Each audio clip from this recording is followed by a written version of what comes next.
What is up, friends? Welcome. Welcome, welcome. My name is Whitney. I am a GMAT GRE and executive assessment instructor here at Manhattan Prep. Um, Tonight's GMAT free prep hour, we are going to be focusing on the verbal section. We're going to look at critical reasoning and one of my favorite question types within critical reasoning. The first of many, because I want to spend some time going through all the different critical reasoning question types over the next few months. But we're going to start with my favorite, critical reasoning inference.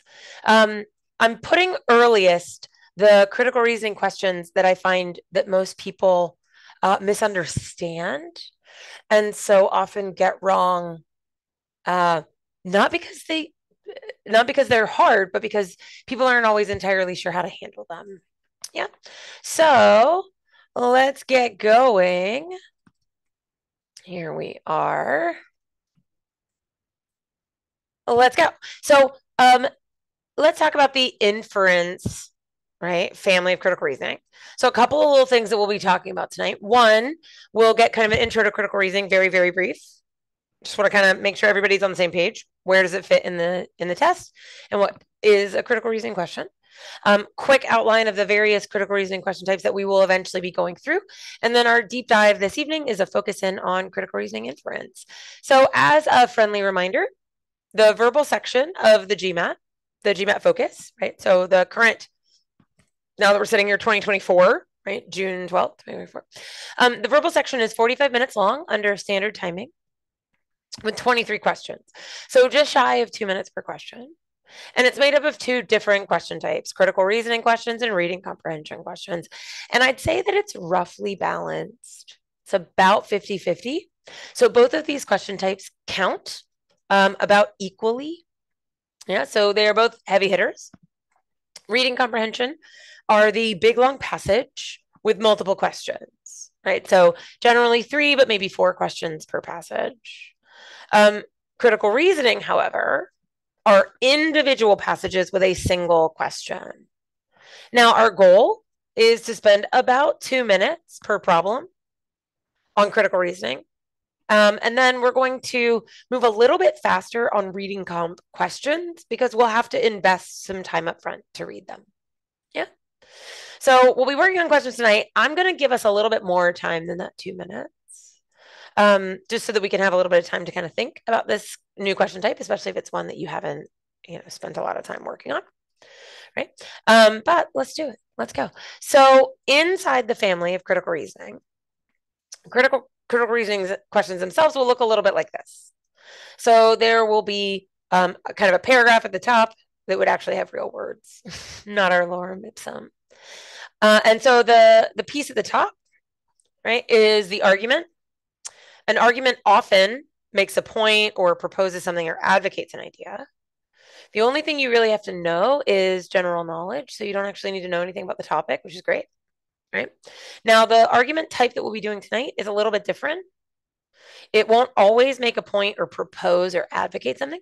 It might just straight up list a bunch of facts or a lot of information. You'll then have a single question. The question is generally under the argument, but before the answer choices. And that question is going to focus on something about the argument structure. Maybe it's logic or reasoning. And then tonight, the one we'll be looking at is kind of this weird idea of how do I come up with an inference? Yeah. So how do I come up with an inference? So within the family of critical reasoning, so here's the thing: when we look at reading comprehension, we get a big passage, and then generally the questions are all of one of a couple of types. You're either going to be asked, like, what was the main idea? You might be asked for some information about a detail. Everything in reading comp comes directly from the page. So it's like, okay, what's the big picture? What's the big picture of this paragraph or the whole thing? And then, like, tell me something more about this detail. Tell me something more about this detail. What was mentioned about this detail? Things were mentioned of about all of the following except which one? Critical reasoning is a bit messier. It's not so simple. It's not just like, what's the big picture and then tell me about a detail. Critical reasoning is focused on a variety of analytical questions, asking you to more deeply engage with a critical reasoning passage.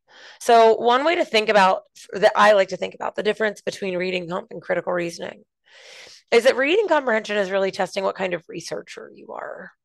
Are you good at reading a lot of material, extracting only what you need, and avoiding editorializing?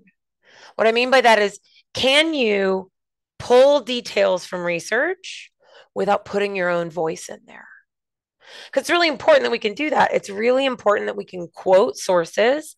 Let's say we're going to a job site and we're going to go work with a company and they've given us a bunch of data. The last thing I want to do is take that data and just like run with it and start making up things. If I'm going to do those things, I need to know that I'm doing it.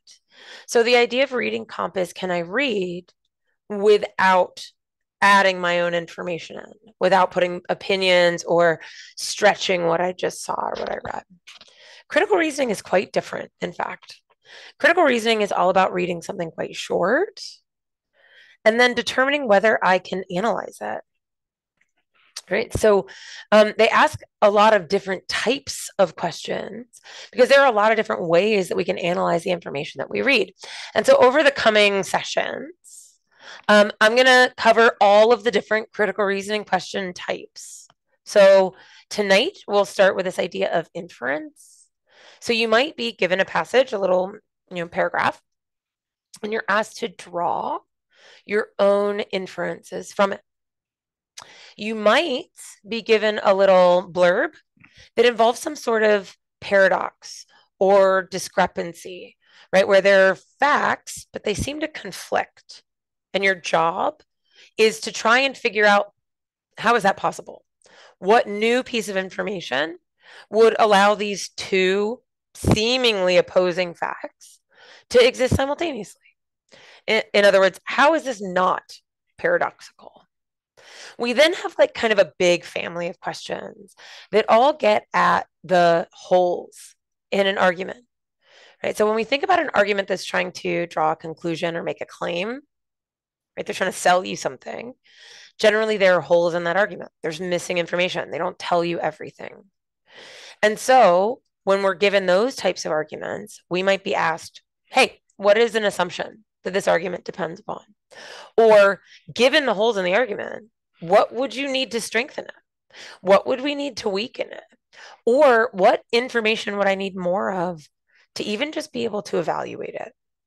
Right. So all four of those questions are going to kind of like be part of the same family of analysis of the missing bits.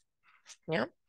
We then have a family of questions involved in understanding the structural build of an argument. Some of these you may be familiar with. They may highlight sentences in boldface and ask you, like, what's the purpose of this sentence? What's it doing here? Why did the author include it? And then there are some questions that more generally ask about like structural argument kind of pieces. So what sort of argument does this person use to rebut? There are some other minor types. One of the most common is something called the flaw, and we'll get there eventually, right? But tonight, we're going to focus on inference. And the reason why I put these first two first, this draw an inference and explain a discrepancy, are because these are the two question types that, again, I find that people really commonly misunderstand, right? They get them wrong simply because they don't understand what the GMAT's asking for. Yeah. So I want to start with this concept of an inference, right? So let me just ask y'all, and please type in the chat window. In your estimation, what is an inference?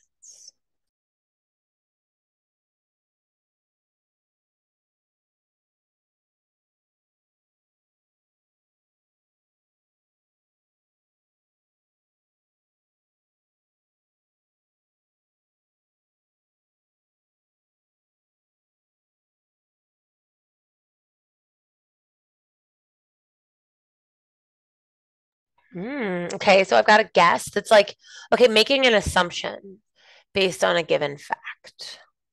And I think in the real world, that's true, right? In the real world, I think that that might be quite true. Any other ideas? There's other ways of thinking about an inference.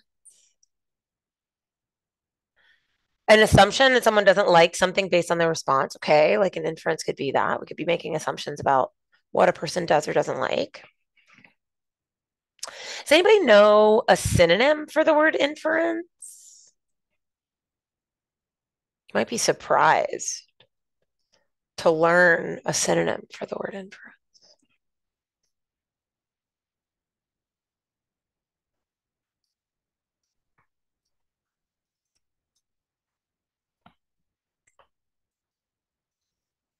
So I'm going to put this up for you. I want you to see it.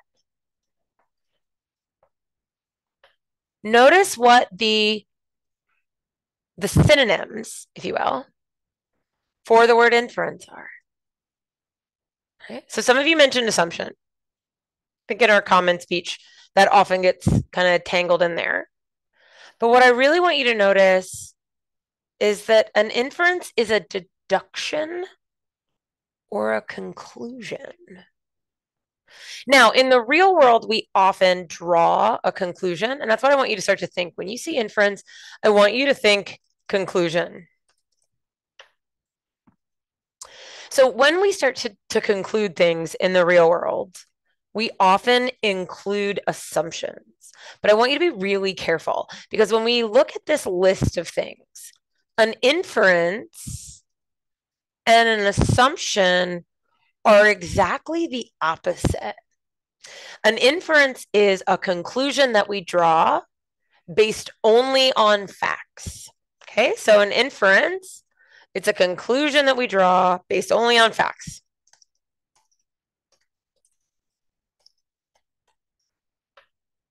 What's an assumption? Some of you may have heard, assumptions make an ass out of you and me, but like, what is an assumption?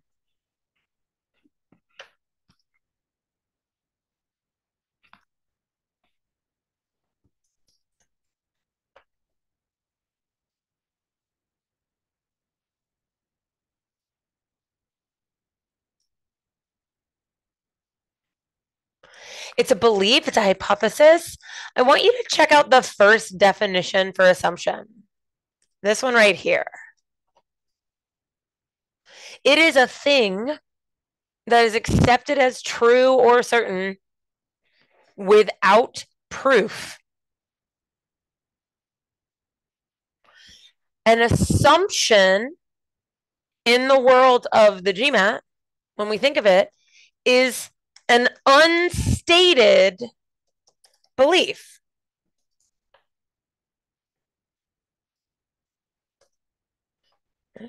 It's something that the author believes is true, and in fact, depends upon it in order to draw their own conclusions.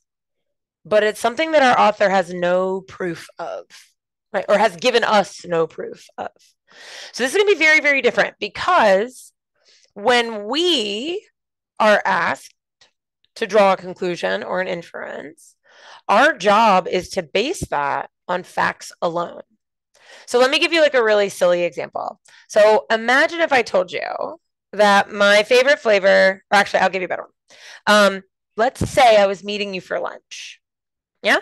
And I come running into the cafe with my hair soaking wet, just absolutely soaking wet.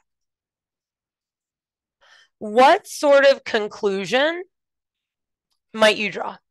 So type them to me. Any and all conclusions that you might draw based on the fact that I've just come running in with my hair soaking wet.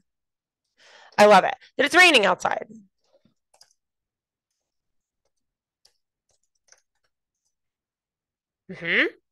What else?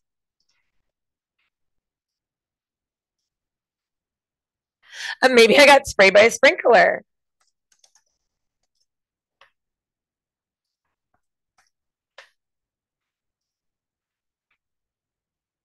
Well, I came running in, right? What if I'm like, oh, running in out of breath? Maybe I got sprayed by a sprinkler and I'm like, oh God, trying to outrun it. Maybe it's raining outside and that's why I came running in. Maybe I'm late and just showered, right? In the real world, these are all lovely and creative and, in fact, reasonable conclusions. However, none of them are legal on the GMAT, none of them, because they all involve additional information. I don't know that it's raining outside. This story didn't say it was raining outside. The story didn't say that I came running into the cafe with my hair soaking wet from a sprinkler or with my hair soaking wet from a shower. It didn't tell me any of those things. This was me coming up with cool ideas. But these would all be illegal inferences on the GMAT. So if all of these are illegal, what would be something that I could legally conclude? If I don't get to get creative,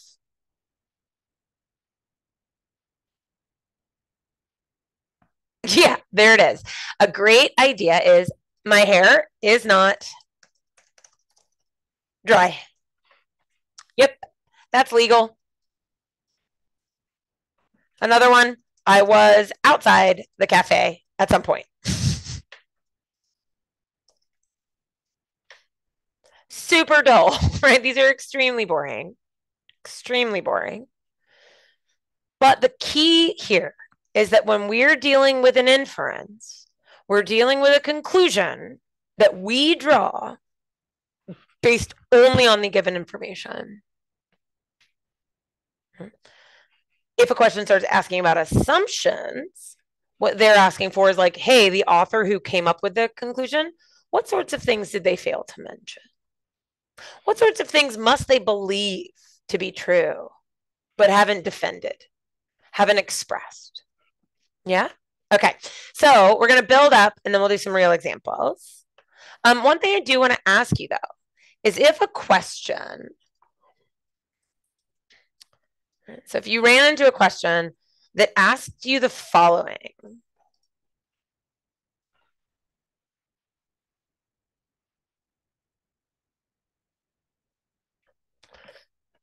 what do you think that question is asking you for?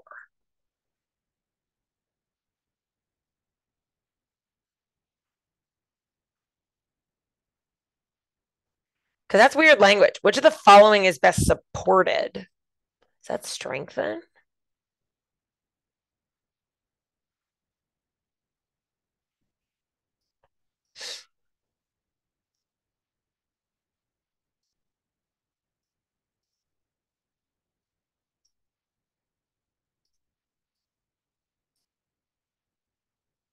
What do you think?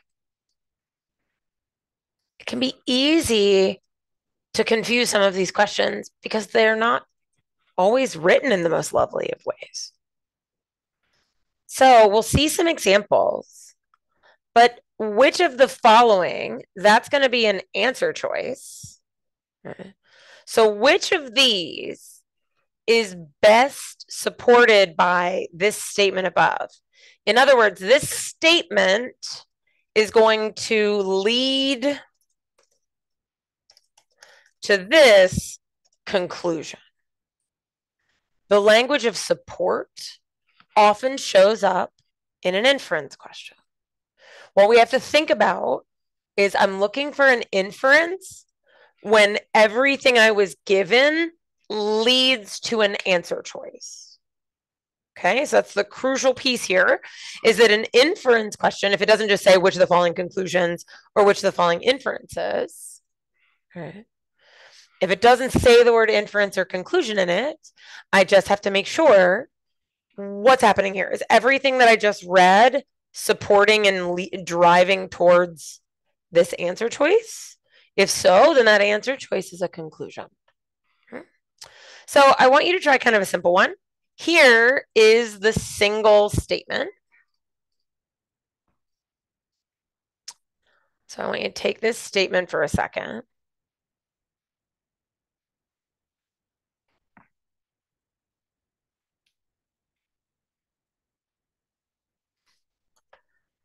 And I want to know, are either of these statements legally inferable? Are either of these legal conclusions? One, two, both, or neither?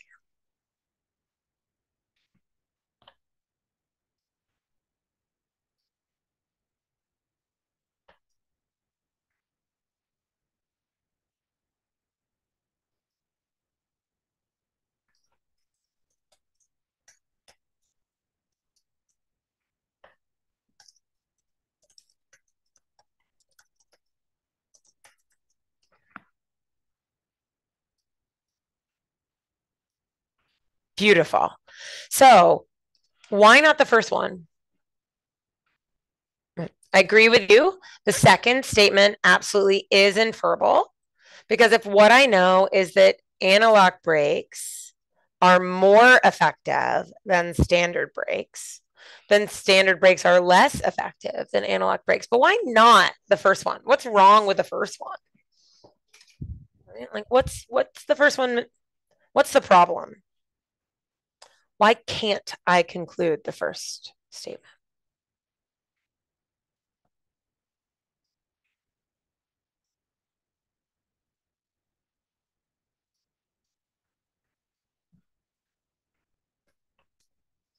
Yeah, I love like so there may be other things involved in whether I should or should not install them. I need more information. There could be a cost issue. There could be a safety issue in other ways. Maybe analog brakes are more effective at preventing collisions, but they could also be more problematic in other ways, right? Maybe they're worse when trying to brake in snow or rain or who knows, right? There are other factors that we have to consider.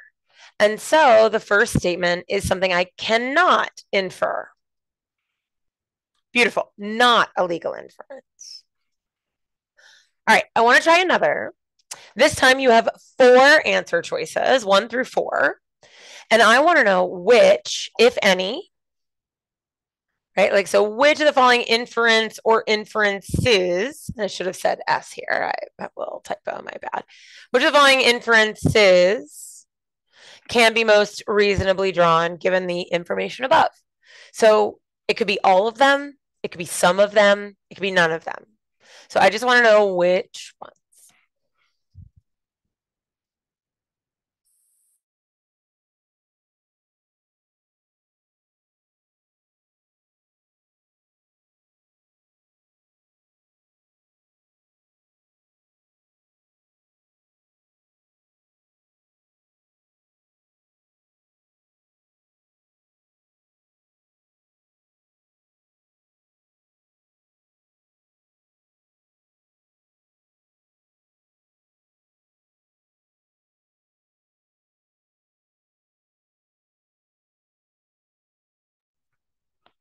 All right, I'm getting some great answers. So let's start with one of my favorite techniques when it comes to an inference, and it's process of elimination. So generally, it can be hard to determine whether something is inferable. It's much easier to determine when something is not. And there are 2 very common scenarios where things are not inferable. I cannot infer, I cannot predict the future or definitively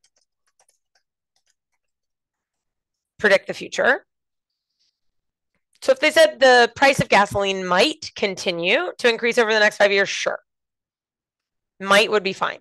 But to say that it will continue, that's too strong. Okay. So I cannot definitively predict the future. I also need to be extremely careful trying to explain why something happened. So looking into the past without knowing for sure. So it is very difficult to guess the why behind something that happened. Or to like definitively, again, definitively. So I can't really, I should be very cautious if I'm trying to blame or credit anything.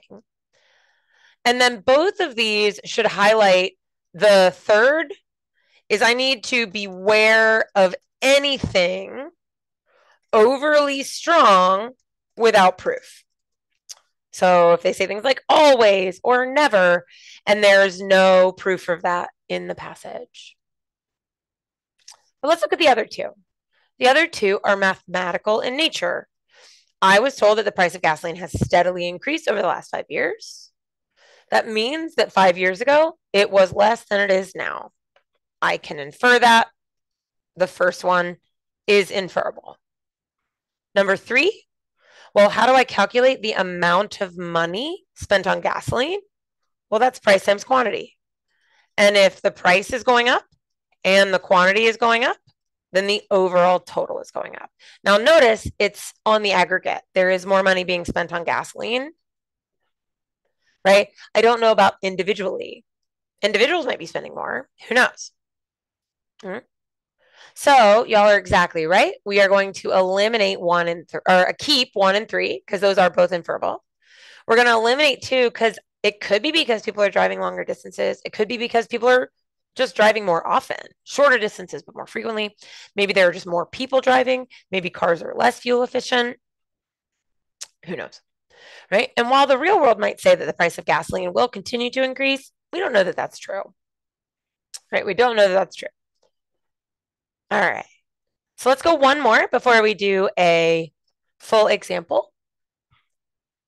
I know that revenues at company X rose, but profits fell sharply. So which, if any of these, could be, again, all, some, or none, are most strongly supported by this claim?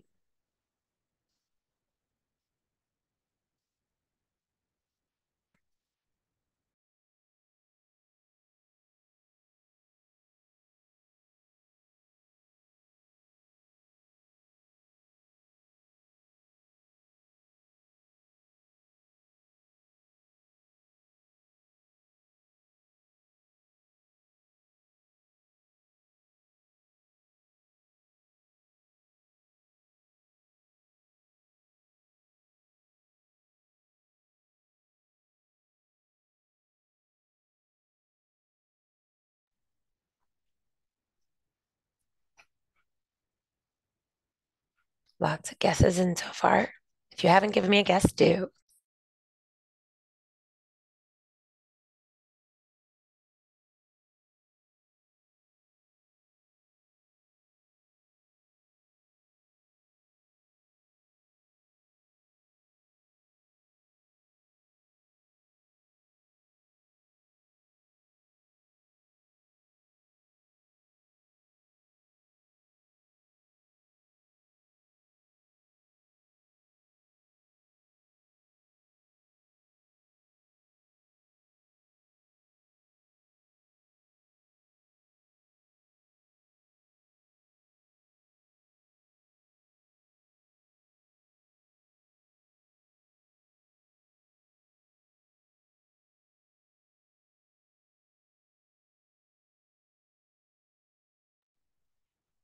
Okay, beautiful. So here's what I know. I know revenues rose, but profits fell. Do I have any clue whether company X sold more products? No, I don't know why it happened. Remember, I can't necessarily look into the past, so I can't explain why something happened. And in fact, I don't even know if company X sells products. They may not. Company X may be a financial planning company. Maybe they're a mutual fund. I don't know, right? Like, so I don't know what kinds of selling they're doing.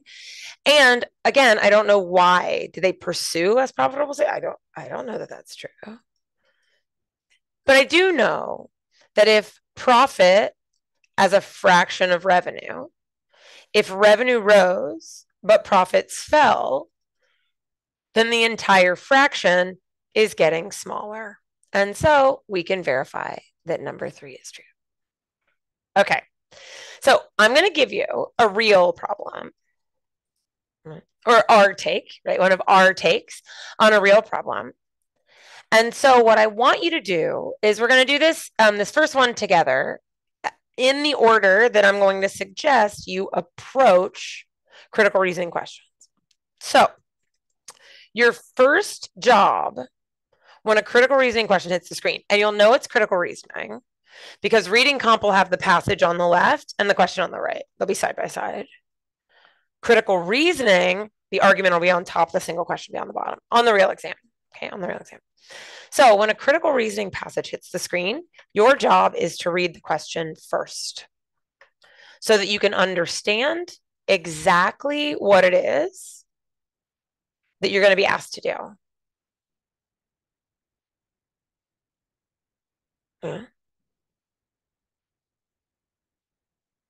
Then you'll start, as we notice, right? Which of the following conclusions can be most properly inferred?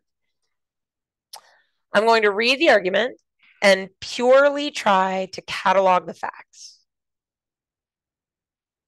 From there, I'll approach the answer choices. Our target is about 2 minutes.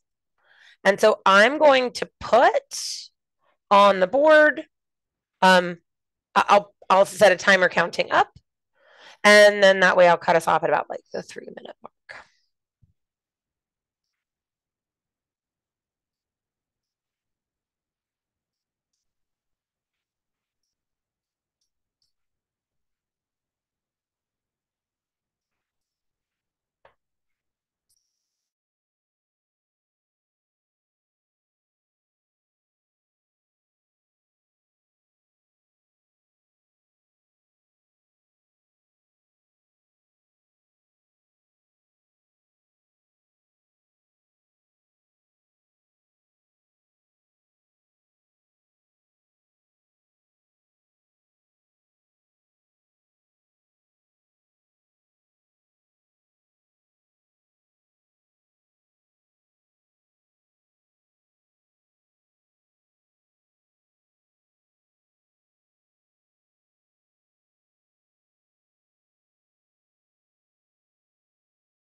All right. If you haven't given me an answer yet, please do. How did this one go? And so our target time is 2 minutes. I wanted to give you a little bit more. How did it go?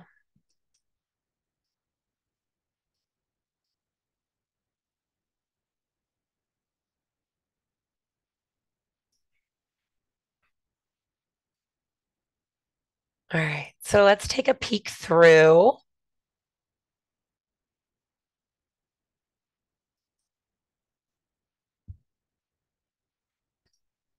Okay, so here's what I know.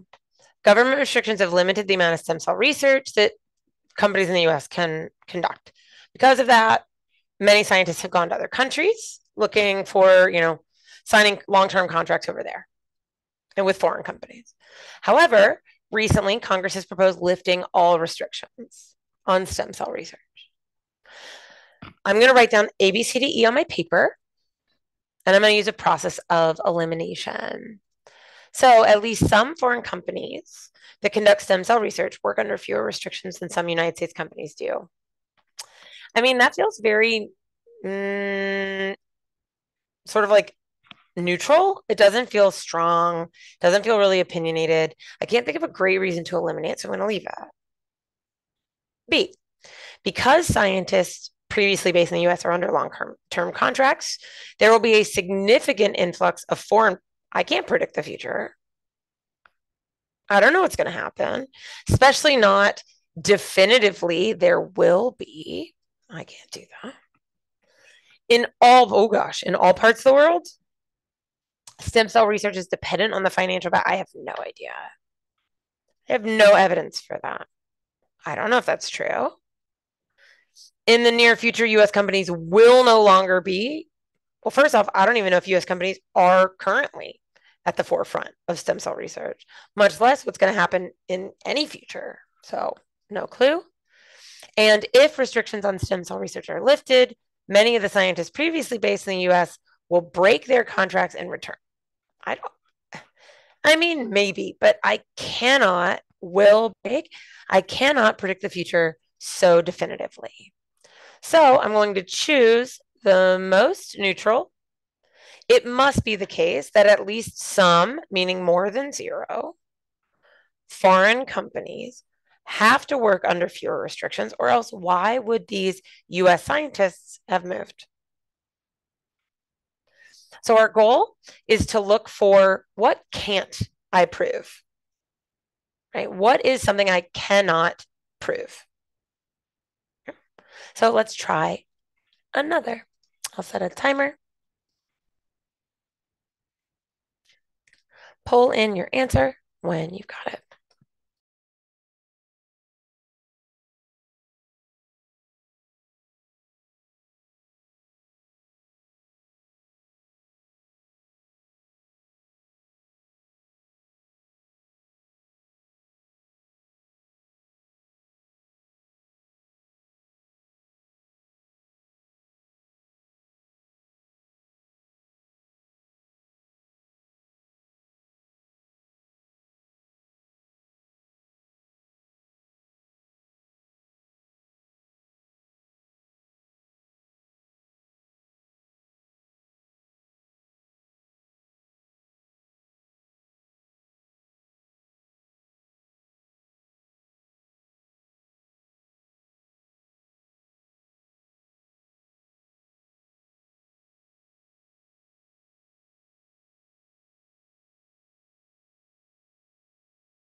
All right, let's take a look.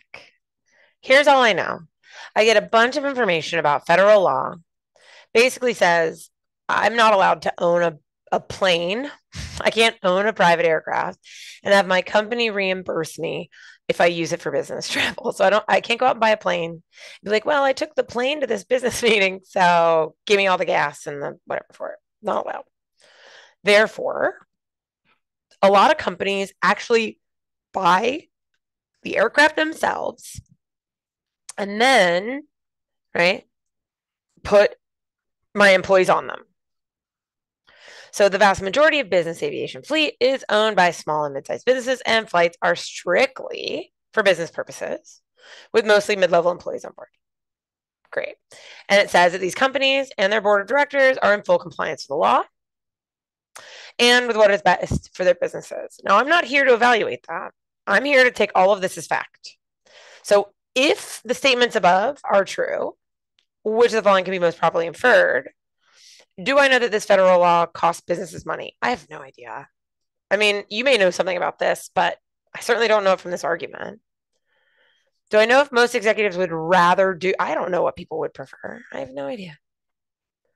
Large businesses have their executives fly first class or business. I mean, that might explain why mostly mid-level employees are on board, but I don't know that that's true. Right? I don't have evidence for that. These are also all small and mid-sized businesses, so I don't know what large businesses are doing. Do I know anything about who is less often in compliance with the law? No. But I do know that if we don't reimburse employees for any of the flights that they're taking, then the mid-level executives on these flights are in fact complying with the law. Our job for inference is to stick with what can I prove based only on what information is given. Okay. Let's try another. Here we go. I'll get a timer going for you.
All right.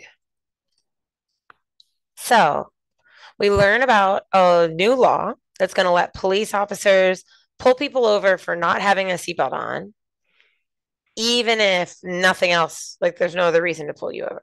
So this says that if a law enforcement officer can just tell that you're not wearing a seatbelt, they can pull you over. And a bunch of groups are saying that this is like violating rights.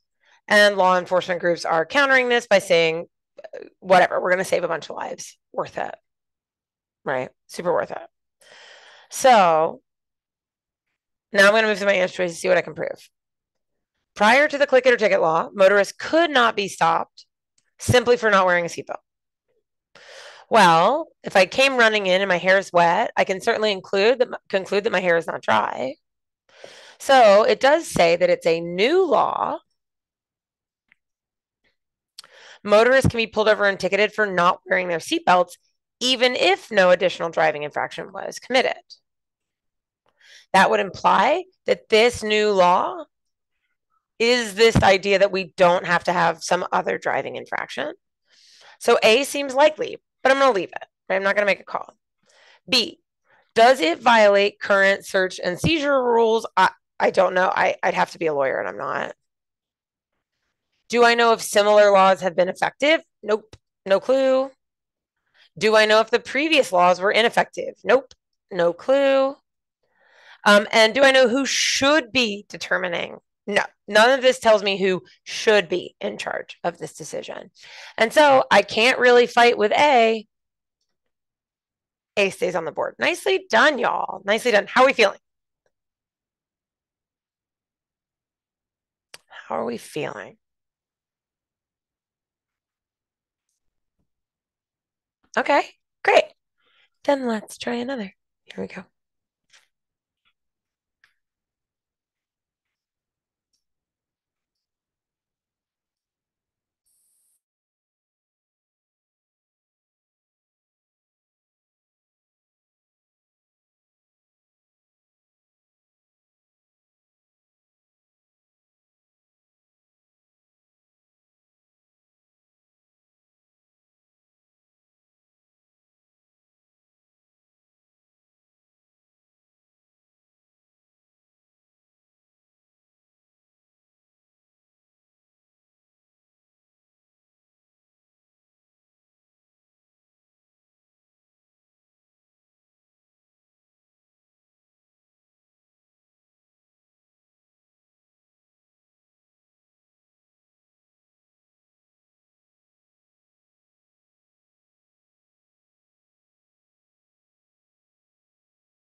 All right. A little bit slower on this one. How are we feeling?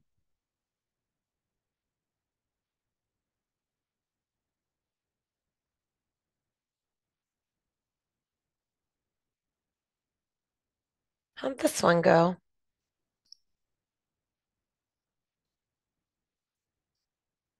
Yeah, the wording was a little more complicated. Okay, so we understand how these work.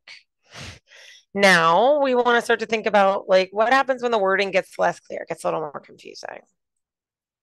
Okay, so we've got airlines dealing with high gas prices, and they're trying to increase their revenue and figure out how to like deal with these prices, right? Deal with these prices. Okay, so airline A has proposed increasing the number of passengers that can be fit on its plane, right? By creating standing room only seats. Oh my God, sounds terrible. right? That sounds terrible. Standing room only seats. In which passengers will be propped against a padded backboard. This feels right. Yeah. I know. Didn't Ryan Air try to do this? I think so. Right. So we're going to pad you up against a backboard and we're going to strap you to a harness. We're going to leave you there. This proposal, however, since it relates to passenger safety, cannot be implemented without getting approval. Okay, that's all I know. Now remember, I'm not here to decide if this is a good idea. I'm not here to decide if this is a bad idea. This says the above statements, if true, indicate that this airline has made which of the following conclusions. So, what does the airline think must be true? Right? So, they're going to increase the number of passengers that can be fit on its planes by creating these standing room only seats. Okay, they want to increase revenue and thereby counteract declining profit.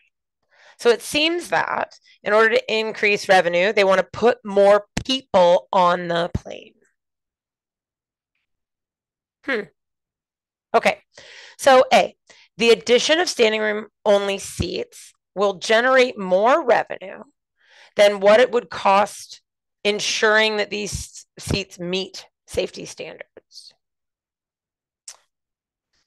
I'm going to leave that alone because it does say that we're going to increase our revenue and counteract declining profit. So if we're having to spend a bunch of money to get approval, if our seats don't generate more revenue than that, then we probably shouldn't do it. So it would seem like airline A believes that this is true. Let's see.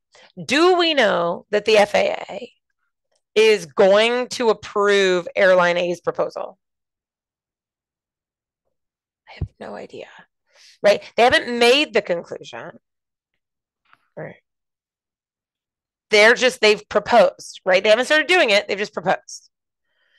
So I need to be careful, right? Has airline made the conclusion that they will definitely approve it? No, they haven't made that, right? In proposing it, they haven't had to conclude that it would be approved. They're just going to try and get it approved. So be careful. B is very, very tempting. The revenue generated by the addition of the standing room only seats is greater than the current cost of jet fuel. Ooh, this is a good one. The thing is that does this revenue have to be higher than the current cost of jet fuel in order to slowly counteract declining profits? It doesn't have to be higher than the current cost of jet fuel. It just has to cover how much more expensive this jet fuel has become. Right? So I don't need it to fully counteract the cost of fuel. My goal is to have it help counteract the increase in the cost of fuel. So be careful. There are no safer. Who knows? There probably are. Right? You can charge more for seats that already exist. And do I know that passenger safety is less important? No, I do not know. I'd argue that D and E are probably the easiest two to eliminate. B and C are much harder to eliminate. And so why A, in order to even propose this, because in order to propose this, we have to try and get prior approval, which means we're going to have to go through the process of prior approval. So we must have concluded that these increased revenues will counteract whatever we have to spend in order to get them approved. Therefore, A. So it's easy for this language to get a little bit strange, right? And so you're exactly right. We need to be a little careful about how all of this gets discussed. Okay? Let's try one more. Yeah, I'll do one more. Here we go.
Okay, I wanted to highlight one with some math in it to show you one other common trap in the world of inference.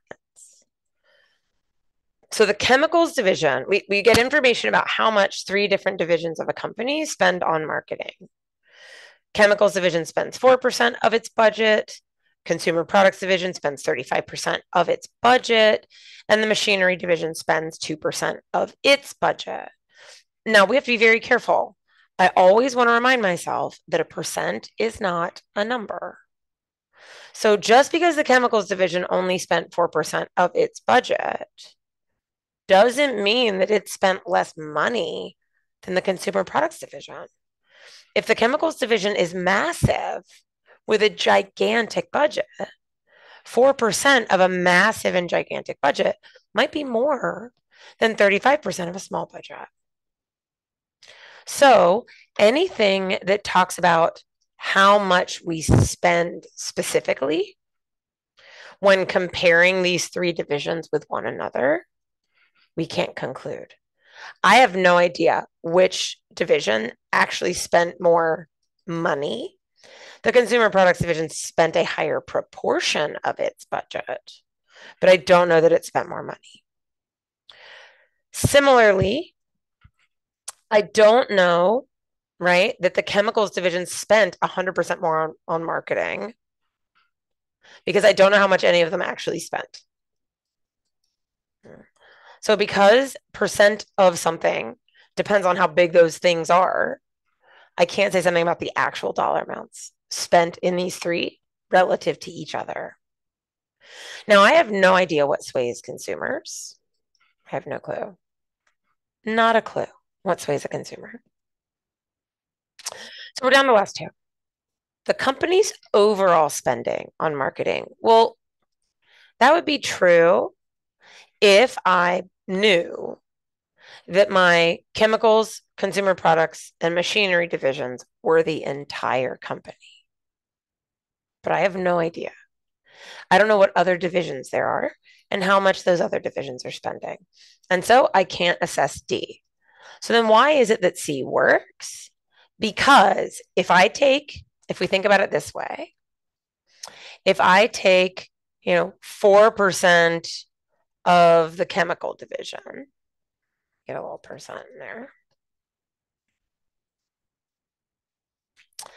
and I add that to the 35% of the consumer products division, and I add that to the 2% of the machinery division, then if they were all the exact same size, then of course it would just be, the average of these would be my total spending. It'd be 4 out of this 100, 35 out of this 100, 2 out of this 100. And so it'd be, 39, 40, 41, right? Like out of the whole 300. And if I think about what 41 out of 300 is, right, that fits in, it's going to be the average. But we can think about it as sort of weighted here, that like, let's say the consumer products division and the chemicals division were tiny and the machinery division was massive, then the amount, if I combine all three of them together, that we spend on marketing is going to look a lot more like this marketing budget than the other two, but it would be less than 35. And let's say that instead it's the consumer products division that's massive, and chemicals division and the machinery division are teeny tiny, like almost non-existent. Then if I were to add them all up, it's going to look a lot more like the consumer products division. But even in that case where it's the consumer products division like running the show, I'd still, as long as these two were non-zero, it would pull my weighted average down even just a little bit, just slightly. So as long as these are non-zero, which is implied, it has to be that if I look at all three together, I'm spending less than 35%. And so C is our correct answer. The mathy ones can get tricky. Right? The math one's gonna get tricky. So I wanted to just, again, we'll be back in another month. We'll be looking at some more of the question types, but I want to make sure that you understand and take with you that when we're dealing with critical reasoning inference, our job is to draw a conclusion based only on the facts that we know, right? We cannot bring in our own assumptions or beliefs. So we got to stick to the facts. Yeah? All right. Hopefully we will see y'all around. We have all kinds of free stuff. If you haven't checked out our website, please do. If you go to our manhattanprep.com/GMAT/classes/free, you can find these free prep hours, our foundations in math, or you can attend any of our full 9-week courses. You can attend session 1 for free. Come try it out. See what you think. Yeah. Hopefully we'll see you soon. Have a wonderful rest of your night. Again, my name is Whitney. Thank you so much for hanging out with me, and we'll see you around soon.